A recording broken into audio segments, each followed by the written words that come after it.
Y vamos a leer en el libro de Gálatas, por favor, la epístola del apóstol Pablo a los Gálatas. Y vamos a entresacar algunas cosas que nos van a ayudar en nuestra vida. Dice Pablo en el verso 5: estad pues firmes en la libertad con que Cristo nos hizo libres. Todos digan conmigo: Cristo nos hizo libres. ¿Cuántos alguna vez escucharon ese canto que dice: Cristo rompe las cadenas? Bueno, Cristo nos da libertad. Y Pablo dice: estad firmes en esa libertad con que Cristo nos hizo libres, y no volvamos otra vez al yugo de la esclavitud. El riesgo de la libertad es que la libertad debe de ser preservada, debe ser cuidada, porque si no podemos caer otra vez a ser esclavos. Es el riesgo de perder la libertad. Ese es un riesgo, ese es un extremo. Diga conmigo: perder la libertad es un extremo. Sin embargo, en el versículo 13, Pablo toca el otro extremo. Pero vosotros, hermanos, a libertad fuisteis llamados, solamente que no uses la libertad como ocasión a la carne, sino sírvanse por amor los unos a los otros. O sea, leo de la Nueva Versión Internacional y hay algo un poquito que nos ilumina. Dice: les hablo así, hermanos, porque ustedes han sido llamados a ser libres. No se valgan de esa libertad para dar rienda suelta a sus pasiones. ¿Para dar rienda suelta a qué? A sus pasiones. Más bien, sírvanse con amor los unos a los otros. Entonces, la libertad puede tener dos riesgos. Número uno, se puede perder. Y número dos, se puede convertir en un libertinaje. O sea, algo que en vez de hacer un bien, va a ser un mal en la vida de una persona. ¿Qué significa la expresión Cristo nos hizo libres? ¿Qué significa esa expresión? Bueno, vayamos al libro de Romanos, capítulo 6, para que usted entienda el concepto de ser libre desde el punto de vista de la palabra de Dios. Dice Romanos 6,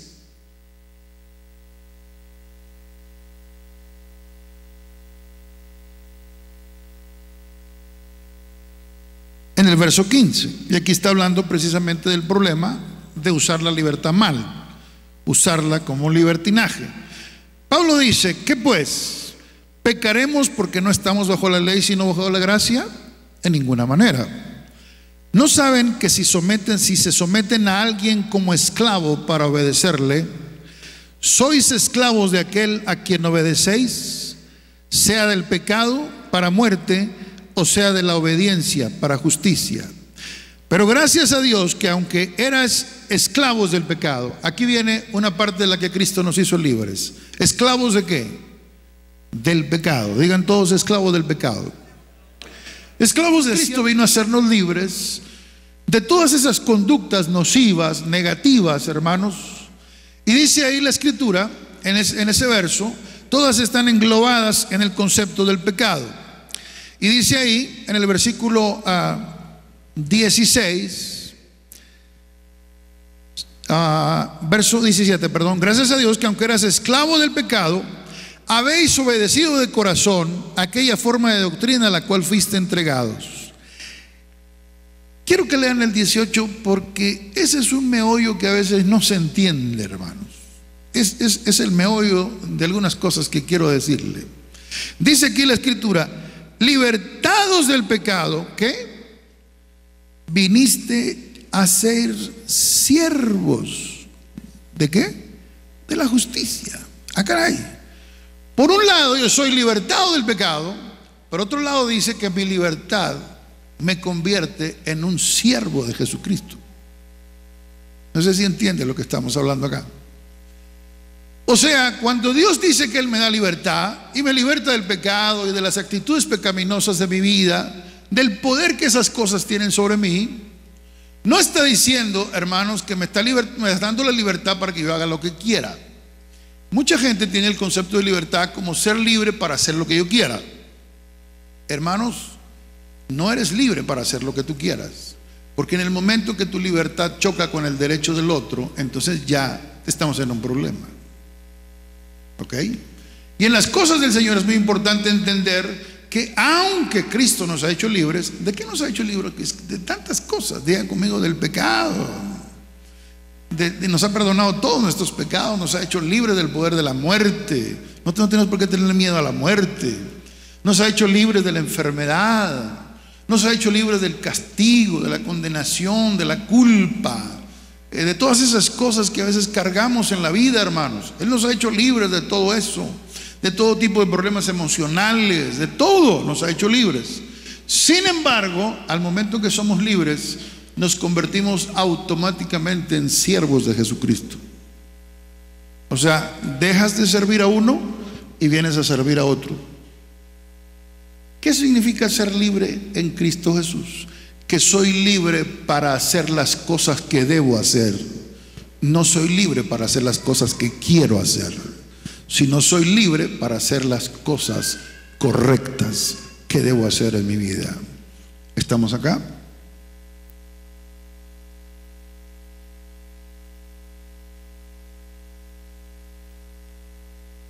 Entonces no significa que uno se queda sin servir a algo, sino uno sirve a Jesucristo. Y luego dice en el versículo verso 20: porque cuando eran esclavos del pecado, pues eran libres acerca de la justicia, o sea, no había que imputárseles eso. Pero la pregunta es: ¿qué fruto cosechaban ustedes de esas cosas que ahora los avergüenzan y los conducen a la muerte? Pero ahora que han sido liberados del pecado y se han puesto al servicio de Dios, ¿qué es lo que se echa? ¿Qué es lo que se cosecha? ¿Cuál es el fruto? La santidad. ¿La qué? La santidad que nos conduce a la vida eterna. Antes hacíamos tantas cosas y dice la Biblia, ¿cuál era el fruto, la cosecha de andar haciendo todas esas cosas? Muerte, insatisfacción, nos sentíamos vacíos. Sin embargo, hermanos, ahora en Cristo Jesús el fruto es una vida santa. Diga conmigo: santa, santa. Yo quiero mencionarle algo, hermanos. Lo único que la Biblia menciona que Dios es que Dios es 3 veces santo. Lo repito otra vez: Dios es 3 veces santo. Y la palabra santo es una palabra muy interesante. La palabra santo significa alguien que es separado de, para el servicio de.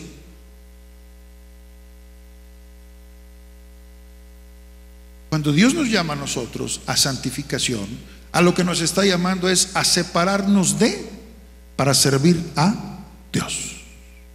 Separarnos de esas cosas para servir a Dios. Entonces, hermanos, quiero contextualizarlos un poquito, porque cuando el Evangelio empezó con los judíos.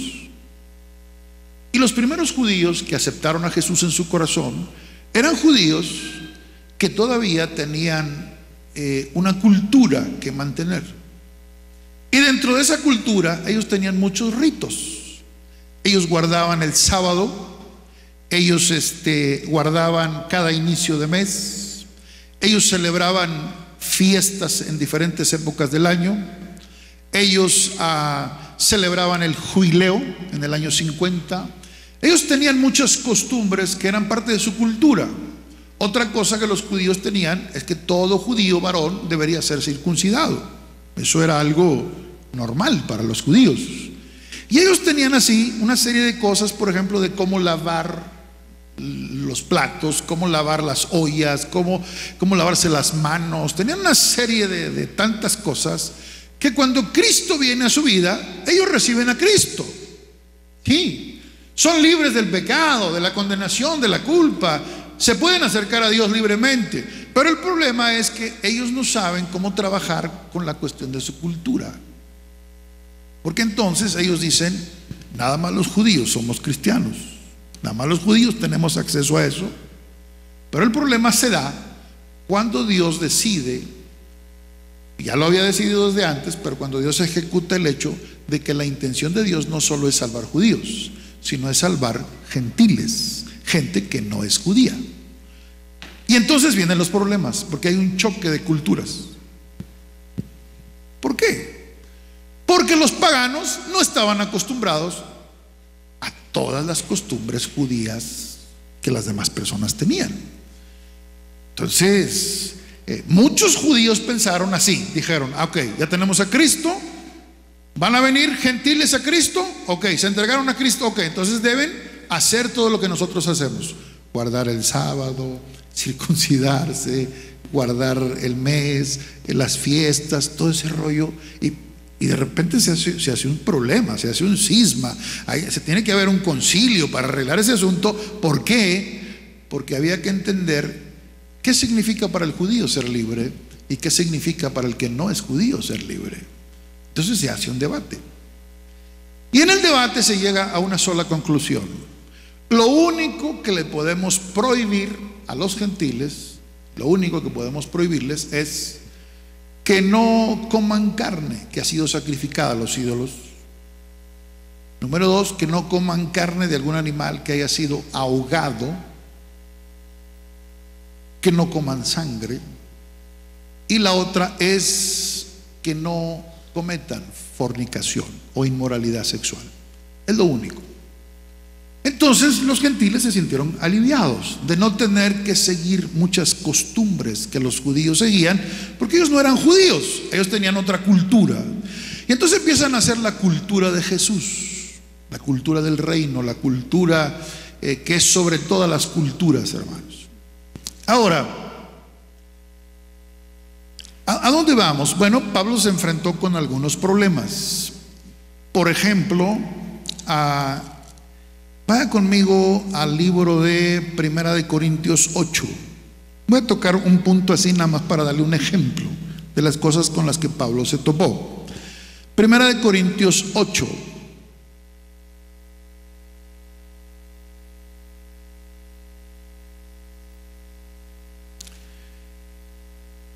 La carta de Primera de Corintios, para ponerlos un poquito y ubicarlos, fue escrita en respuesta a muchas preguntas que le mandaron a hacer a Pablo. Oye Pablo, ¿cómo es esto? Oye Pablo, ¿cómo es lo otro? Estaban empezando, ellos querían saber cómo debía ser la fe cristiana. Entonces ellos querían conocer, y Pablo les escribe esta carta para explicarles algunos detalles de cómo es la vida cristiana, cómo es la libertad en Cristo. En 1 Corintios 8:1 dice: en cuanto a lo sacrificado a los ídolos, o sea, por ejemplo, ahí la pregunta era: Pablo, ¿podemos comer alguna cosa que se haya consagrado a los ídolos? Esa era la pregunta. ¿Podemos comerla? Ese era todo lo que ellos querían saber. Ahora, mírenme acá, los judíos de la época de Cristo, ellos ofrecían sus sacrificios.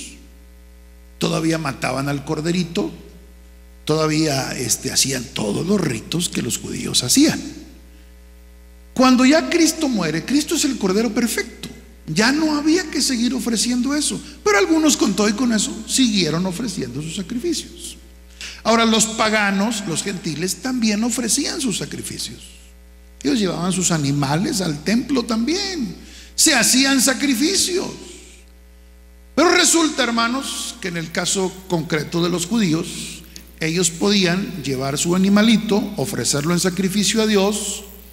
Ahí el asunto era que ellos participaban del culto. De hecho, ellos tenían que poner la mano en el animalito cuando el sacerdote lo degollaba, porque la idea era que todos mis pecados pasan al corderito. Esa era la idea en el Antiguo Testamento. Mi pecado es transferido al corderito y el corderito tiene que morir por causa de mis pecados. Eso era el concepto antiguo testamentario. Ahora, ¿cuál es el punto aquí, hermanos?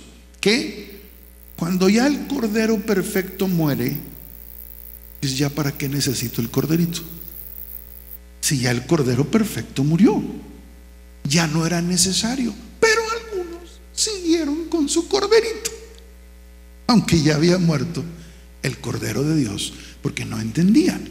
Cuando los paganos vienen a Cristo, obvio que tienen muchas costumbres malas. Hay una iglesia, por ejemplo, donde un hermano estaba viviendo con su mamá, como si fuera su esposa. Y estaba en la iglesia y parecía que ellos eran open mind, no había ningún problema. O sea, Pablo no le molesta el hecho de que una persona inconversa pueda acercarse a una iglesia y recibir una palabra y ser salvo. Pero hay algo que se llama arrepentimiento. ¿Era correcto que ese hombre estuviera casado o estuviera conviviendo sexualmente con su madre? Claro que no. Pero cuando las iglesias nacieron, muchas cosas no las entendían, no sabían cómo manejar ese tipo de situaciones. Oye, Pablo, ¿podemos comer carne sacrificada a los ídolos? Y es que, mire lo que pasaba. Ellos llevaban su animalito al templo, el animalito era sacrificado y luego el animalito era vendida la carne y era llevada a las carnicerías y se vendía, y regularmente la mejor carne era la ofrecida a los ídolos porque le ofrecían lo mejor a sus dioses. Entonces esa carnita iba a dar al templo, era sacrificada y se regresaba y se vendía en las carnicerías. Entonces la pregunta era: Pablo, ¿podemos comer esa carne? ¿Podemos comer este tipo de cosas? Parece ser que el mayor problema tenía que ver con cosas de comer, ¿verdad? Y Pablo dice ahí algo en el versículo 8, para ponerlos en enfoque, y dice en el versículo 4: acerca pues de las viandas o de las comidas que se sacrifican a los ídolos, sabemos que un ídolo nada es en el mundo y que no hay más que un Dios. Un ídolo, dice Pablo, no es nada en el mundo. Solamente tenemos un solo Dios. ¿Estamos hasta aquí, hermanos? Dice ahí la escritura,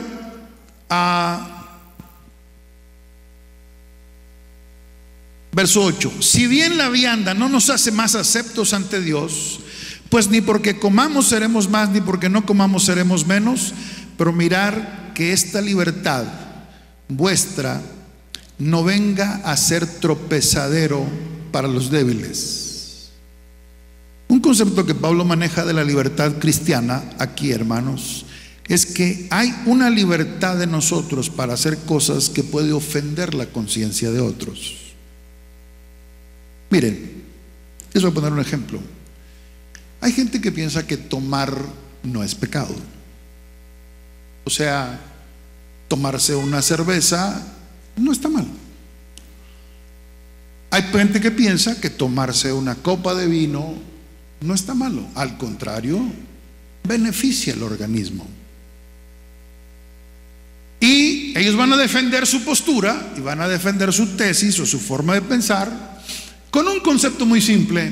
O te van a decir que Jesús tomó vino, o lo segundo que te van a decir es que una no es ninguna.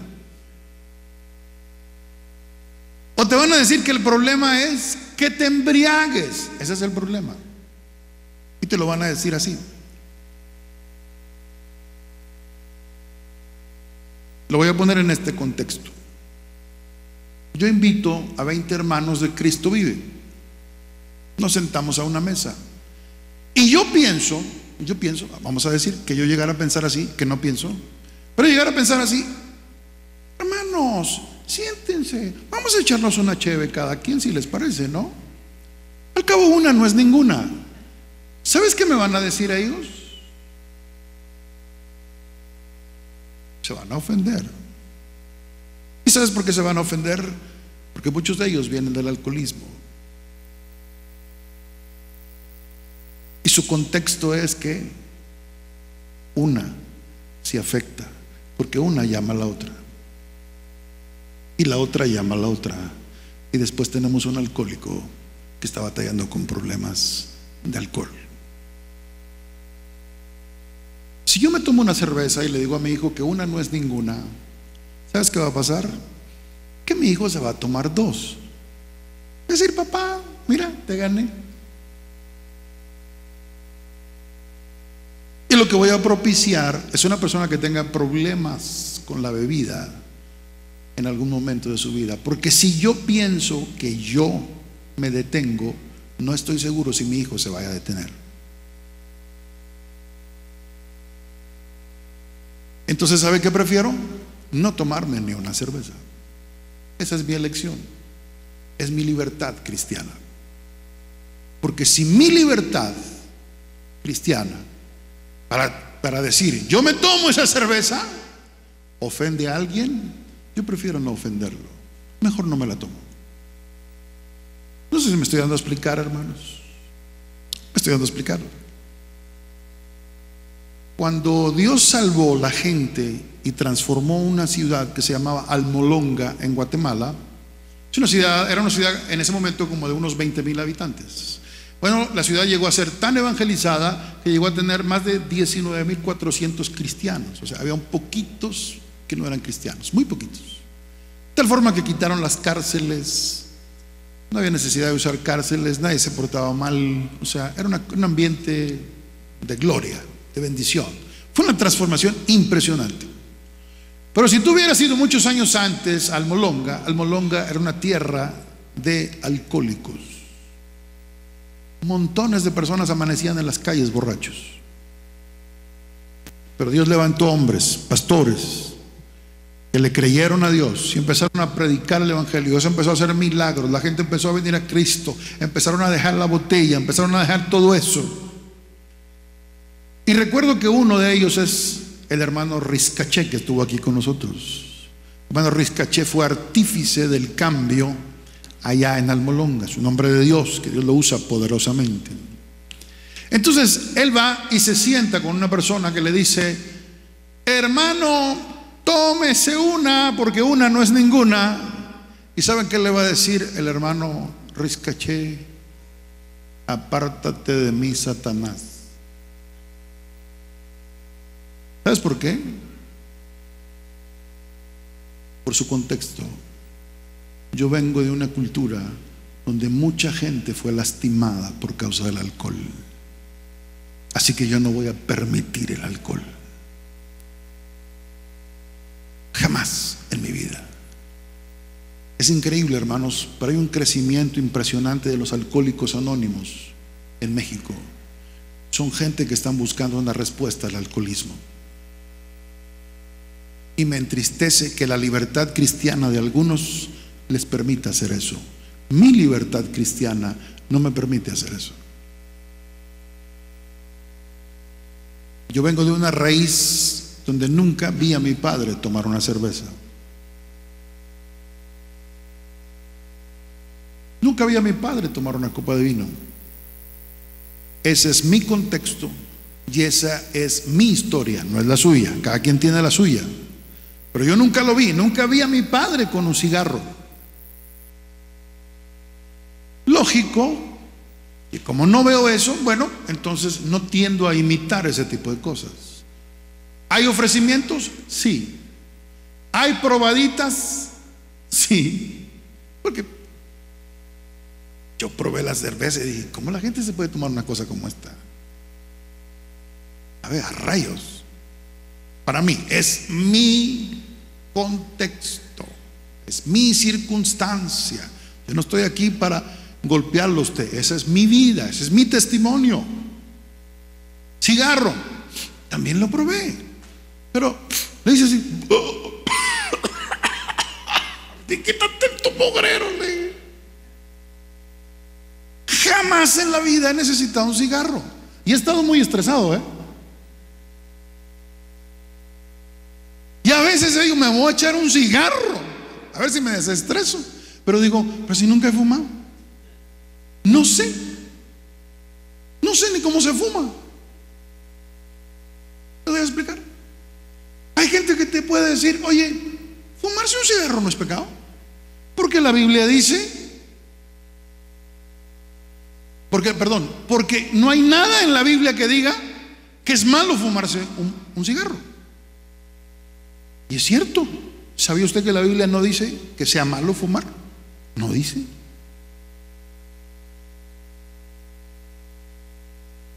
La Biblia no dice incluso que sea malo bailar.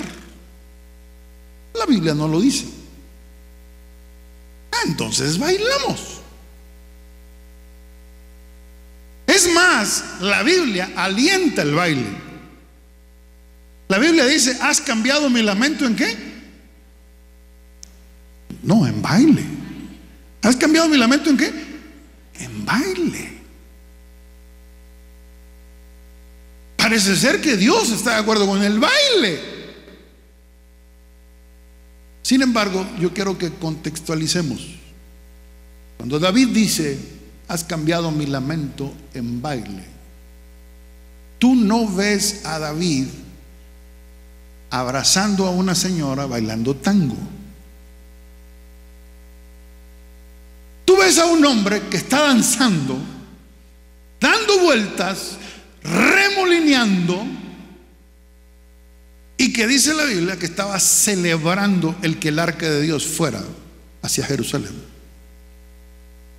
Y tanto era la celebración de David que dice que cuando daba vuelta el vestido, la ropa, ya ves que ellos usaban así como tipo sábanas, no una cosa así, no usaban como nosotros, no traían jeans ni nada. Entonces ellos bailaban, David bailaba, hermanos, y dice que se les levantaba.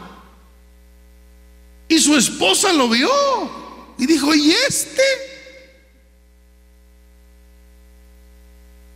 Lo criticó. David habla de un baile que es celebración, que es gozo, que es júbilo.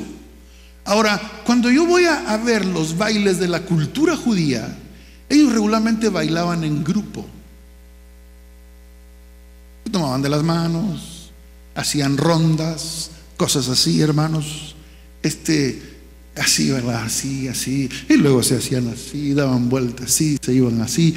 Era más o menos un estilo de los bailes que ellos bailaban, hacían rondas, ese tipo de cosas. Entonces el baile en el contexto judío, eso es lo que era. Yo tengo problemas con el aspecto del baile. Una, no sé bailar. Segunda, yo creo que el baile es sensual.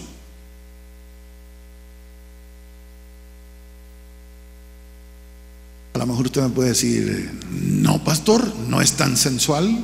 Bueno, yo he visto unos que bailan muy pegaditos.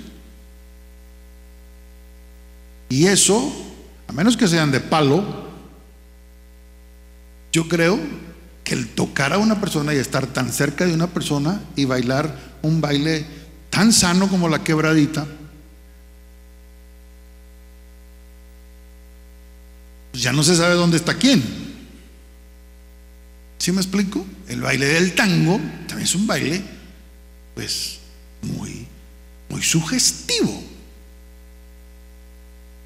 Cuando tú bailas, tú tocas a una persona, y a veces al tocarla, pues, se te puede bajar un poquito más la mano.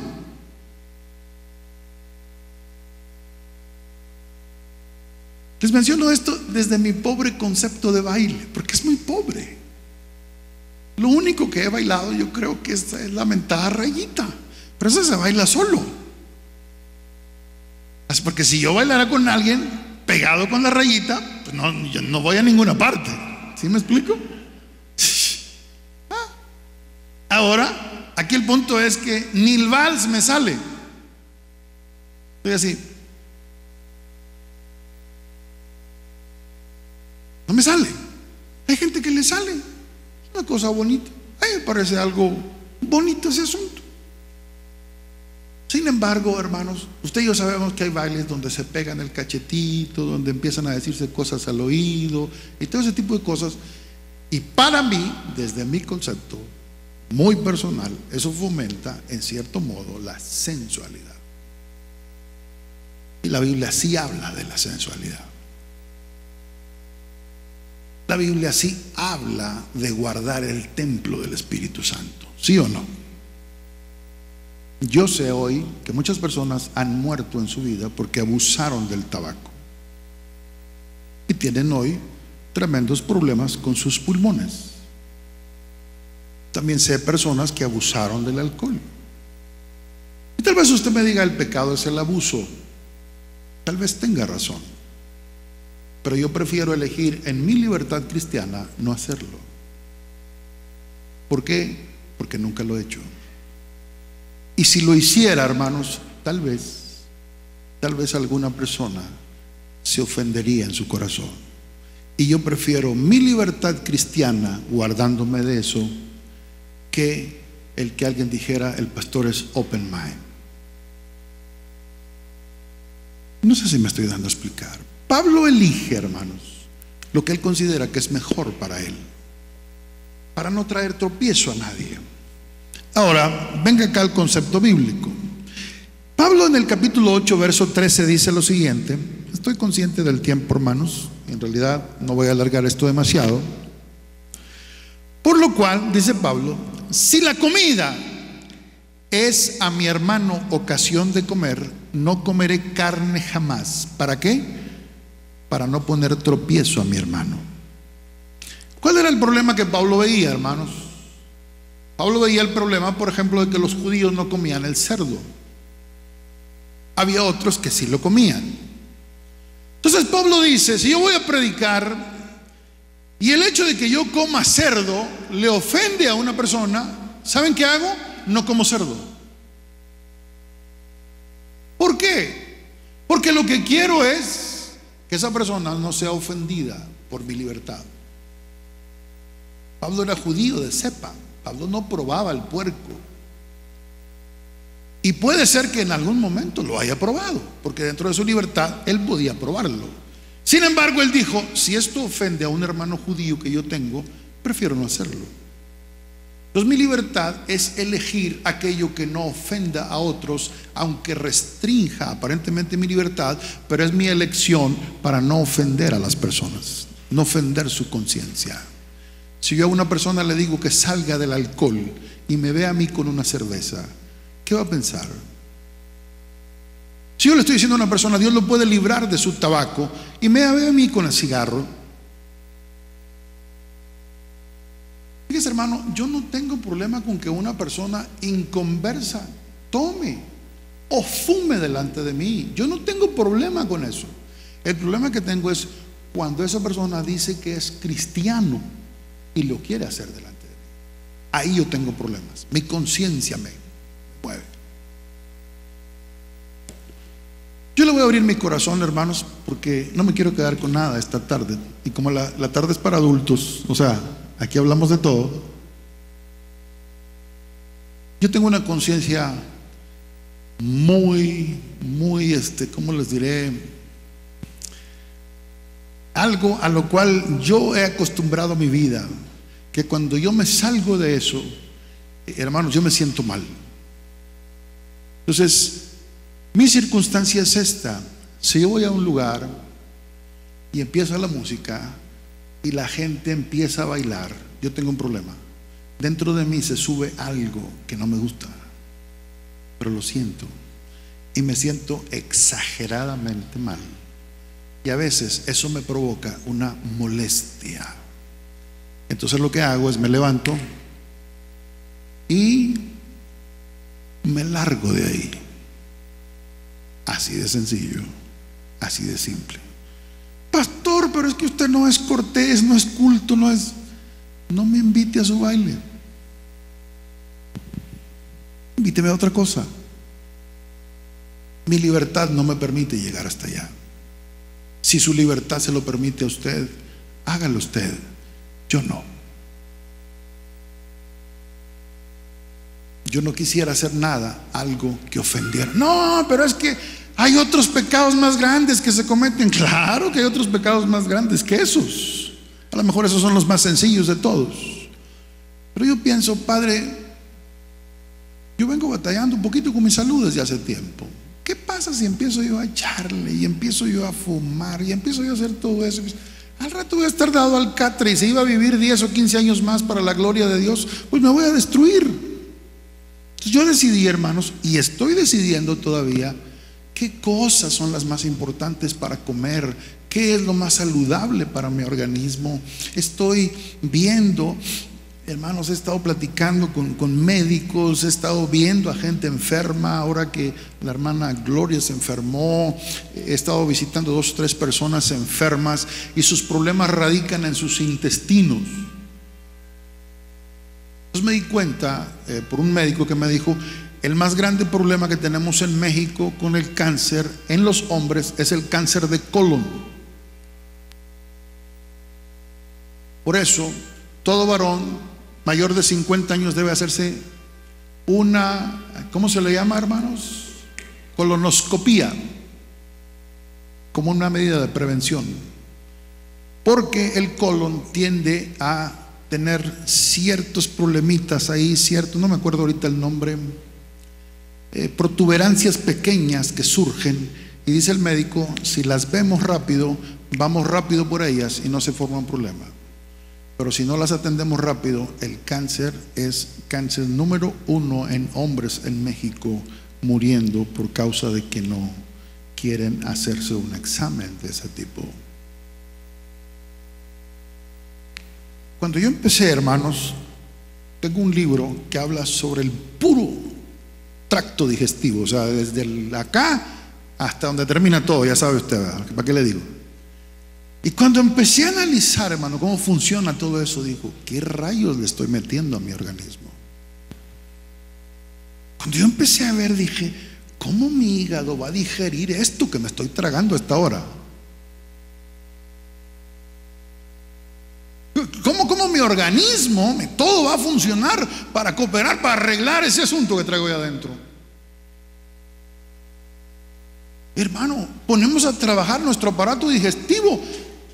A las 11 de la noche, 12 de la noche nos acostamos y hay un enorme problema ahí adentro. Y algunos de ustedes sueñan sueños y piensan que son de Dios. ¿Cuál? Es un sueño frijolero. ¿Ah? Si es que soñé esto y soñé el otro. Por eso siempre está soñando que se va con la otra. ¿Cómo no? ¿Sí me explico? Usted tiene que saber cómo funciona todo esto. Me estaba preguntando y ahí venía la respuesta. Porque ponen un asunto del estómago y cuando usted baja aquí el esófago, hermano, usted no crea que va directo al estómago, sino hace una curva y luego llega al estómago. Y esa curva, gracias a Dios que tenemos la curvita esa, si no estuviéramos aventando no sé qué cosas, hermanos. O sea, Dios nos diseñó de una manera perfecta. El problema es que nosotros echamos a perder todo. Por eso, hermanos, hay muchas cosas que si para usted no son pecado, para mí sí lo son. Porque todo aquello que dañe el templo del Espíritu Santo, para mí es pecado. Y la libertad cristiana me lleva a decidir qué es lo mejor para mí y qué es lo mejor para no poner tropiezo a mis hermanos. Yo he estado delante de personas a quien admiro y respeto y ellos tienen una copa de vino enfrente. ¿Gusta usted una copa? Muchas gracias. Mejor mi limonada o mi piña colada, sin piquete. Estamos acá. Dice Pablo: no hagas que por tu comida se pierda un hermano. Que tu libertad no te lleve a eso. Entonces, hermanos, yo quiero que usted me conozca en ese sentido. Yo he vivido bajo esos principios en mi vida y no pienso cambiarlos. No hay nada, absolutamente nada, que me haga pensar de una manera diferente. Yo sé que las modas cambian, pero Dios no cambia. Dios sigue siendo santo, ¿no es cierto, hermanos? Ahora,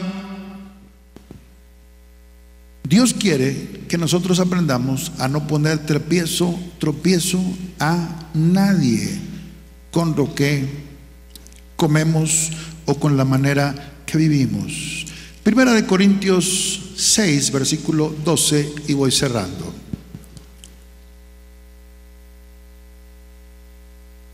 Leemos un poquito antes para que usted vea algunas cosas que Pablo dice ahí.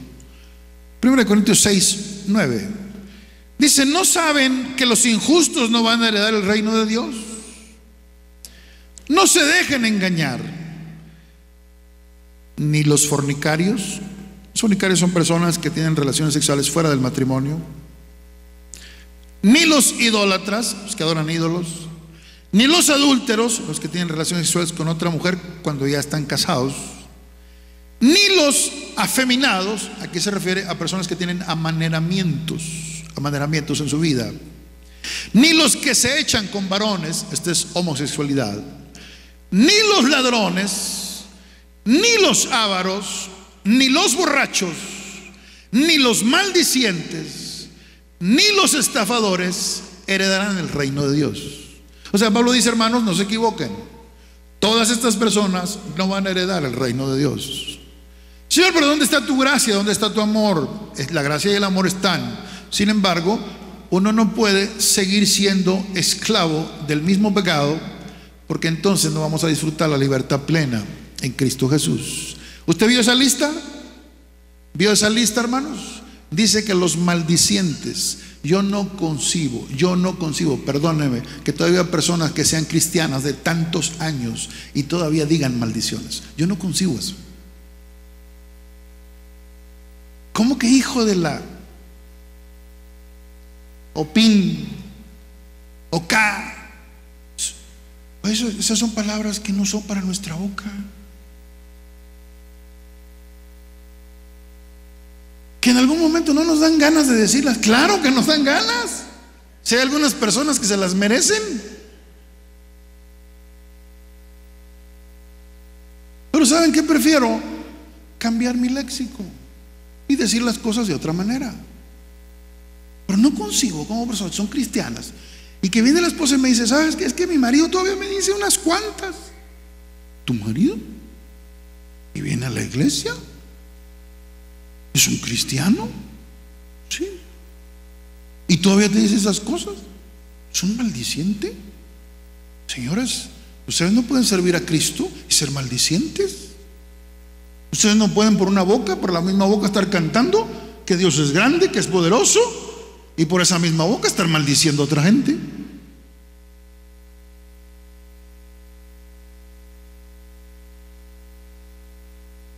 Yo fui muy maldiciente. Claro, sí. Pero cuando yo vine a Cristo, yo dije, ¿por qué tengo que maldecir? Y cuando hablo de maldecir, no significa te deseo que esto, o sea, porque esa es una forma de maldecir, ¿verdad? Te deseo que te vaya mal, y te deseo que esto, y te deseo que el otro. No, palabras altisonantes, pudiéramos decirlo así, ¿verdad? Y el otro día van los hermanos en los carros, ¿verdad? Y pues de repente el ruidito, ¿no? Ta, ta, ta, ta, ta. Espérame. Somos cristianos. ¿Ah? Como dijera aquel hermano, ¿dónde vamos a parar? ¿Sí me explico? Y luego todavía tienen ahí en la defensa, Jesús te ama. Y luego manejas mal, quita esa calcomanía de ahí. ¿Cómo que Jesús te ama? ¿No te ama? ¿Sí me explico? Esa doble moral de los cristianos le hace mucho daño a la gente, hermanos. Porque la gente entonces ya no tiene una línea de distinguir qué es correcto y no es correcto. Y te agarras a maldecir con ellos, a tomar con ellos, a fumar con ellos. Entonces, ¿dónde rayos vas a hacer luz en sus vidas? ¿En qué vas a hacer luz? ¿En qué vas a hacer diferente? ¿En qué vas a esperar que ellos aspiren a desear lo que tú tienes? Estoy hablando de cosas muy concretas, hermanos. Pablo dice aquí, en este pasaje, que nadie los engañe, que nadie los engañe. Ay, pero es que Jesús no ama a los homosexuales. Claro que los ama. Eso no es una cuestión de amor, de falta de amor. Jesús no ama a los borrachitos, sí. No sé, hay borrachitos que hasta chistosos son, hermanos. Sí, ¿verdad? Y se echan sus botanas. Es más, yo conozco hijos que dijeron, a mí me gustaba más mi papá borracho, porque borracho era más alegre. Borracho me besaba, borracho me abrazaba y borracho me soltaba. ¿Sí me explico? Decía el apóstol, mi apóstol decía que borracho su papá le soltaba hasta la moto. Sí, por eso yo quería que mi papá anduviera borracho. ¿Sí me va a explicar? Pero esta Biblia dice que los borrachos no heredarán el reino de Dios.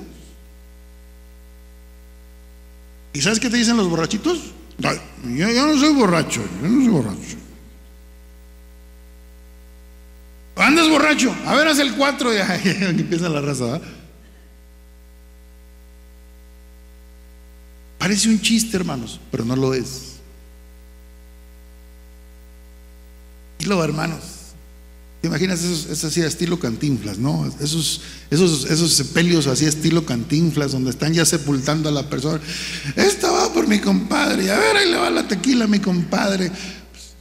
¿Qué payasadas son esas?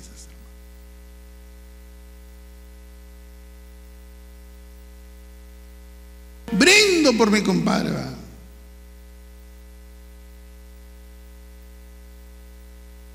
Dice Pablo aquí, y lo dice muy claro,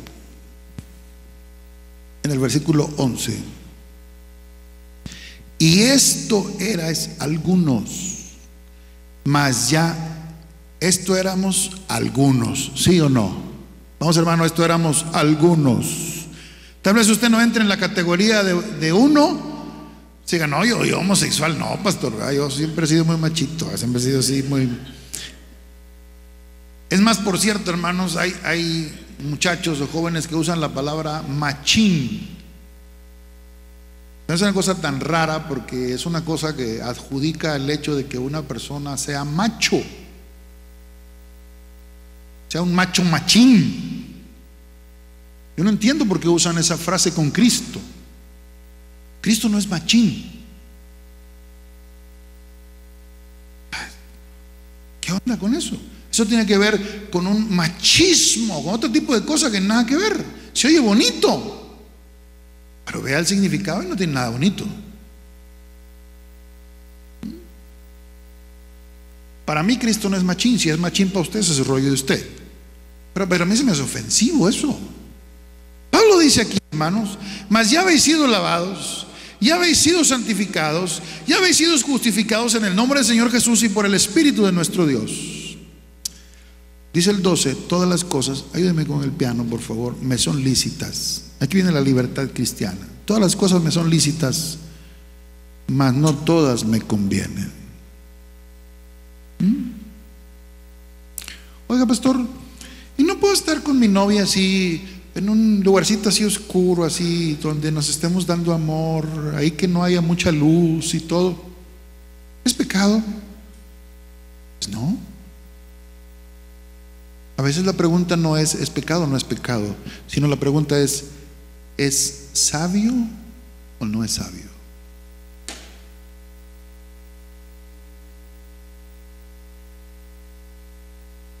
Pastor, ¿puedo ir al antro? Claro que puede ir al antro, si usted quiere. Pero el antro no es un ambiente que glorifica a Dios, porque no habrá ningún solo canto ahí que glorifique al Señor, ni un solo movimiento que le dé alabanza a Dios. Es más, será el lugar de las bebidas adulteradas, la venta de drogas, la venta de pastillas psicotrópicas, y será el lugar donde se le da rienda suelta a la sensualidad. ¿Es que no todos los antros son así? Muéstreme uno que no lo sea. Hay ambientes que no voy a pisar jamás. Usted tiene que definirse en su vida. Hay sitios donde yo no voy a estar, porque el Espíritu de Dios dentro de mí no me deja estar ahí. Ese no es un lugar para mí, ese no es un ambiente para mí. Yo tengo que preguntarme, ¿Jesús estaría en un lugar como este? Y si yo creo que Jesús no estaría en un lugar como este. Ahora, yo conozco amigos que entran a las cantinas, pero sabe, algunos de ellos entran a predicar. Si alguien va a una cantina a predicar, hermano, vaya y predique, pero no haga lo que ellos hacen. Yo conozco un hermano que tenía un ministerio en la zona de tolerancia. Él estaba alcanzando mujeres prostitutas ahí. El problema es que descubrió una red de trata de blancas y lo echaron para afuera, porque empezó a tratar de ayudar a esas mujeres. Todos tienen el derecho de escuchar el evangelio. Cristo nunca tuvo problema con acercarse a ese tipo de gente.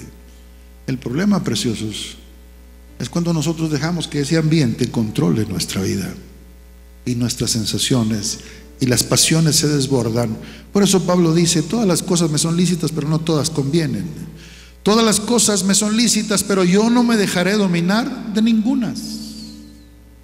Y luego dice: las viandas para el vientre y el vientre para las viandas, pero tanto a lo uno como a lo otro destruirá Dios. Pero el cuerpo, ¿qué dice ahí la Biblia? Léalo, por favor. No es para la fornicación, sino para el Señor, y el Señor para el cuerpo. Míreme acá, si usted no está casado, su cuerpo no fue diseñado para tener relaciones sexuales antes de que usted se case. Y si usted las tiene, usted lo que va a tener es un placer sensual. Nunca jamás va a tener una verdadera relación de intimidad que se tiene solo entre personas que se aman, se toleran, se cuidan, personas que están unidas en espíritu, alma y cuerpo. Las verdaderas relaciones sexuales que se disfrutan son las relaciones donde están involucrado el compromiso de un matrimonio, involucrado el espíritu, el alma y el cuerpo de una persona. Lo demás solo son hormonas.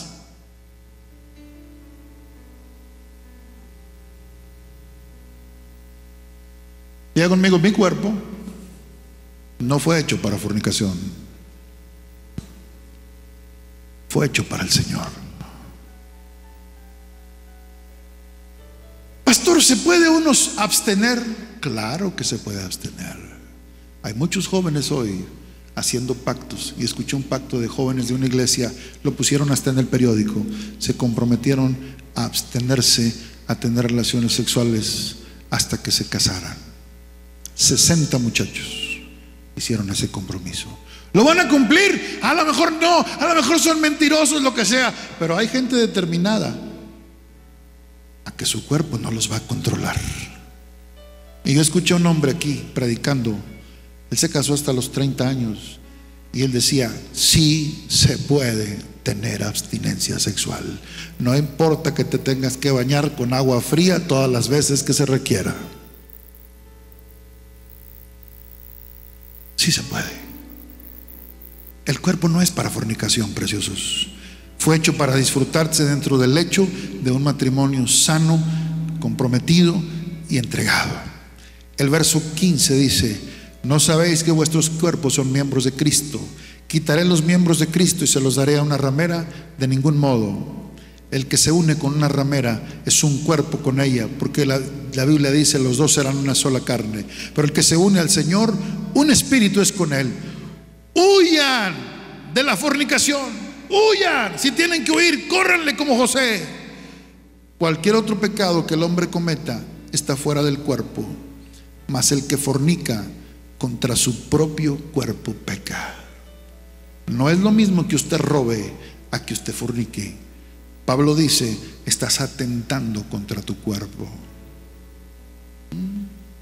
He leído historias tristes, hermanos, como la historia de aquel muchacho que se fue y quiso tener una noche de pasión, y la tuvo. Se levantó la otra mañana feliz y fue al baño y se encontró con lápiz labial: bienvenido al mundo del VIH. La persona con la que acababa de tener relaciones sexuales no habían usado preservativo y esa persona era portador del virus del SIDA. La expresión en esto era: bienvenido al mundo del VIH. Una noche de pasión te puede costar años de estar batallando con una enfermedad de inmunidad. Por algo la Biblia dice lo que dice. Sí, somos libres, sí, pero no para hacer lo que querramos con este cuerpo, porque este cuerpo es del Señor. Diga conmigo: este cuerpo es del Señor. Y por eso dice la Biblia: ¿o ignoráis que vuestro cuerpo es el templo del Espíritu Santo, el cual está en vosotros, el cual tenéis de Dios, y que no sois vuestros? el cual tenéis de Dios. Y la última parte dice, y que no sois vuestros. Diga, yo no soy mío. Vamos, dígalo, yo no soy mío. Este cuerpo no es mío, es del Señor.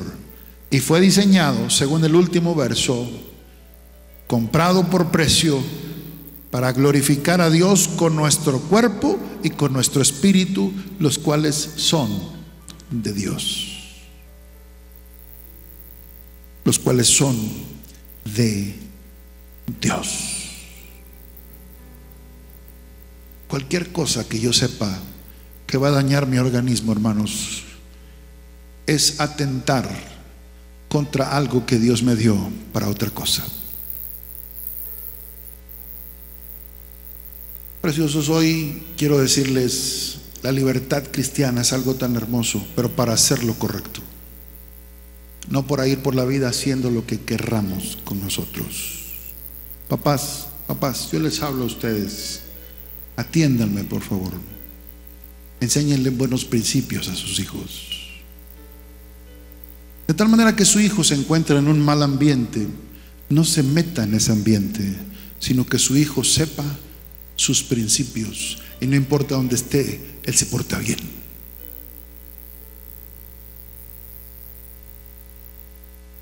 Pero qué triste es un hijo que no sabe sus límites y de repente tiene que ir a preguntar, ¿puedo hacer eso? ¿Por qué pregunta? Porque no le han dicho que eso no se puede.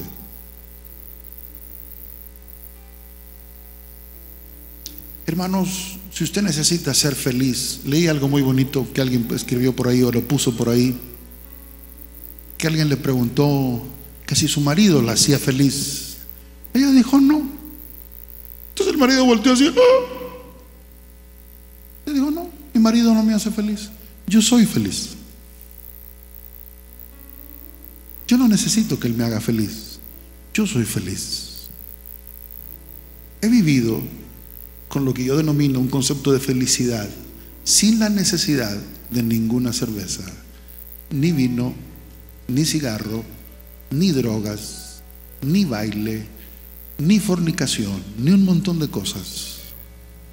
He decidido vivir una vida así. Yo lo invito hoy, absténgase de todo aquello que usted sabe que tarde o temprano lo va a dañar, o número dos, que le puede causar un tropiezo a otro. Tengo un hermano que viene de ser muy tomador y a veces se ha encontrado en circunstancias con personas que le dicen, es que no es malo que te tomes una copita de vino. Pregúntele por favor a cualquier médico que guste, y le diga, ¿es malo tomarse una copita de vino? ¿Sabes qué te van a decir? Que no es malo, que al contrario, es muy saludable para tu digestión. Y ese amigo mío que viene de allá me dice, hermano, es que si mi hijo me ve con una copa y no es malo que me la tome, el problema es que mi hijo no se va a tomar una, se va a tomar muchas. Y ahí es donde yo voy a marcar un precedente negativo. Así que mejor ni una, para que no haya tropiezo. Padres, si tu hijo no sabe decidir, estamos en problemas. Tu hijo tiene que saber decidir. Cierre sus ojos ahora. Perdonen por abusar un poquito de su tiempo. La libertad cristiana no consiste en hacer lo que yo quiero. Tú puedes o no estar de acuerdo conmigo, y ¿sabes qué? Si no estás de acuerdo conmigo, yo te respeto de verdad. Podemos debatir, podemos estudiar la Biblia juntos, pero de todas maneras, yo ya decidí que no voy a hacer eso. Ya lo decidí. Si tú tienes una convicción de que eso no es malo, yo respeto tu convicción. Pero mis hijos nunca abrieron el refrigerador y vieron una cerveza en el refrigerador. Jamás. Nunca vieron una caja de cigarros en el buró de mi casa. nunca me vieron haciendo tonterías, ni haciendo cosas que no convienen. Porque en la vida nuestros hijos necesitan buenos modelos. Y estoy de acuerdo si en algún momento había cosas que tú no sabías y las hiciste. Bueno, ahora tienes la oportunidad de cambiarlo, hacer las cosas de una manera diferente. Lo puedes hacer si lo deseas, pero mi libertad en Cristo no me permite ofender la conciencia de nadie. Y si siento que algo va a ofender a esa persona, yo prefiero no hacerlo, para no ofender a esa persona. Porque la Biblia dice: ay de aquel por quienes vengan los tropiezos, ay de aquel que escandalice a un niño, ay de aquel. Amado Dios que estás en los cielos, ayúdanos a estar firmes en la libertad que Cristo nos hizo libres, pero una libertad que nos somete a Cristo, que es libertad pero bajo sumisión a Cristo. Sometidos a Cristo tenemos la mejor de las libertades, porque es la libertad para hacer lo bueno, para decidir lo correcto en nuestra vida. Ayúdanos, Padre, a alejar de nuestra vida todas las cosas que dañan un cuerpo que fue hecho para glorificarte a ti. Ayúdanos a alejarnos de las tentaciones, alejarnos y a huir de aquellas cosas que pudieran ofendernos. Yo sé que no somos inmunes, Padre. Sé que todos somos de carne y hueso, y en algún momento la tentación estará ahí. Pero tu palabra dice: orad para que no caigáis en tentación. Que tú nos ayudes a vivir una libertad cristiana, que la disfrutemos, Señor, pero sin ofender las conciencias de los demás. Que los demás aprendan a respetar nuestras conciencias, y nosotros respetaremos con mucho amor sus conciencias también. Y si hay alguna persona aquí, Padre Celestial, que piensa diferente a mí, Señor, yo lo respeto, yo la respeto, Señor. Y no es mi intención ser contencioso, solo explicar que nuestra libertad no puede convertirse en libertinaje por causa de pasiones fuera de lugar, sino que hay que saber entender el propósito que tú tienes para nosotros, Padre, en el nombre de Cristo Jesús. Amén y amén. Amén.